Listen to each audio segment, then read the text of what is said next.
While the conflict between Russia and the Ukraine escalates, China's position on Taiwan remains a concern. Just this week, the US's controversial Speaker of the House, Nancy Pelosi, confirmed a visit to Taiwan, but landed there yesterday. And her visit not only aggravated President Xi, but ratcheted tensions between China, with relations between the two potentially reaching a point of no return and setting what could be a collision course towards what seems an inevitable conflict of sorts. TheInformer's US correspondent Katie Dixon joins us to discuss what now looms as what could become a global crisis and spell disaster. Morning, Katie. Hi, Michael. How are you doing? Good, thanks. Now, living in the US, does Pelosi ever cease to surprise you? And do you think she's considered what a visit may have created? Honestly, I would like to say that nothing surprises me anymore, but it does. Pelosi is not one to back down. She's not shy of, sticking her finger where she shouldn't, I guess, or opening her mouth. She'll say what she wants, and it's definitely caused a bit of controversy, a lot of mixed opinions about it. But I think the overall consensus of her visit is, what is she doing there? One of the things that shocked me was the support of Mitch McConnell for Nancy Pelosi on anything, and he's actually come out in favour of a visit. Yeah, I think there is mixed support. We're seeing that the White House wasn't for it. We're reading that the Defense Department and the White House strongly suggested against it, but there was no talking her down. That leads to another question. Why is she making these decisions against the advice of the White House or the Defense Department? Some people see it as making a statement, making a strong stand. Others see it as, why is the Speaker of the House getting involved in this? Why is the president not there? Why is the vice president not there? They think that she should stay in her lane. It really just depends. You kind of get mixed support, and those for and against on it. And the US's position on China hasn't changed. It still supports the one China policy. So again, it's just confusing to try and figure out what her purpose was. What message was she trying to send?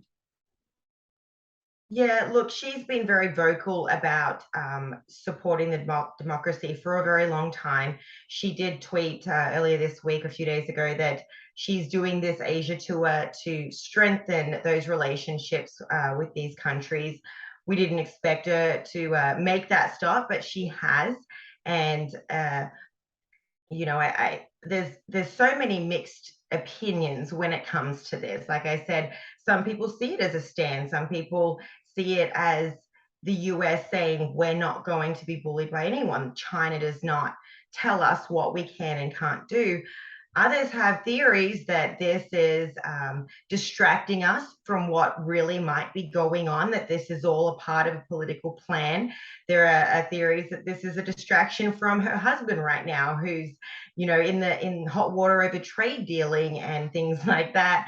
And then others are again saying that, this is a strong stand coming up to the midterms, whether that is Pelosi is wanting to run for president, and this is her way of being able to say, look, I stand up for our country. I'm not scared of no one. It's really up in the air at this point still, but it certainly is ruffling feathers. Do you think at any point the White House tried talking Pelosi out of the trip, or are they attempting to actually send a message to President Xi in China saying that, we're the US and we won't bow to you? Because it would seem that it's a pretty dicey diplomacy to be thumbing their nose at China. Yeah, it's probably not the best time to be poking the bear, is it? But from what I've read, the White House and the Defense Department was not for it. Why she still went against their advice, we won't know. Why they didn't stop her. They have the power to stop her, I'm sure, and she still went. So they are now, from what we're seeing, scrambling. Once she said she wasn't going to listen to them and she was still going to go, they then went into, all right, how do we, fix this? How do we save relations and things like that? So again, it's we're not sure what the intention was, whether this is part of a bigger political plan and it was all strategically, arranged. But China is definitely, making some threats back. I was just reading, even now, it's Thursday in China. It's still Wednesday night here in the US, but they're doing live military runs around the island and things like that. I'm reading live updates, and I'm also reading that a lot of the power players around the world are saying, China, what are you doing? Like, it doesn't need to be like this. But China is a lot stronger now than they've ever been, and they can do what they want. And what's even more crazy, makes matters even worse, is now Russia has come out and declared its support of China, stating that Russia has China's back. It's a little bit of the enemy of my enemy has become my friend. Was any of this foreseen, or was it just we don't care, we're doing it? I think America always wants to be that power player, wants to always be able, not be told what to do. We are a powerful country in America. Perhaps some might not see America as powerful as it once was, but they certainly still have that attitude, and they don't want to be told what to do. It is a little scary that Russia is backing China. It is scary to think what China itself can do, let alone the two countries can do. Do I think it's going to start a war? Most people, and the general consensus over here is no. Some people say that China is just, barking loudly and won't actually act upon it.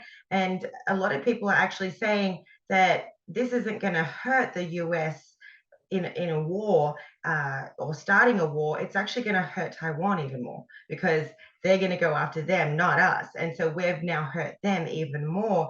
So it'll be interesting. I think the next few days are going to be imperative to which way this turns. Now, back on a domestic perspective of it, what does this say about the unity and cohesiveness of the Democratic Party? If Biden wasn't in favor of it and Pelosi did, we see rumblings of discontent between Manchin and the others. It just seems like it's a pretty divided party at the moment with no unity. It really does, and a lot say that Biden isn't strong enough to stand up to them, and that's why Pelosi is. She is not scared to do that, and people have said she has experience with this, with getting her hands dirty and standing up to people. Where is the vice president? Is what a lot of people want to know also. So right now, a lot of people are questioning that. Where is the president? Where is the vice president? Why is Pelosi out there? She doesn't have any power to make any decisions. She says it's just to show a united front and to strengthen relations. But essentially, if there's no decisions to be made, why are we stirring the pot by going over there just to strengthen relations? So I'm also, Nancy's 82 years old. She is coming to the end of her term, and I know the Republicans want to get her out. So is this a personal thing for her that she's making a stand, and this is solely to benefit her? Is this going to be used against her? It could go both ways, but it certainly seems that we don't know what is really happening right now, and they certainly are not, working together as one. There's a fair chance she won't be there in a few months after the midterms, though, isn't there, Katie?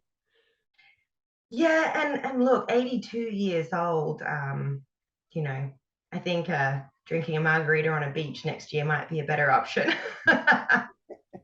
Yeah.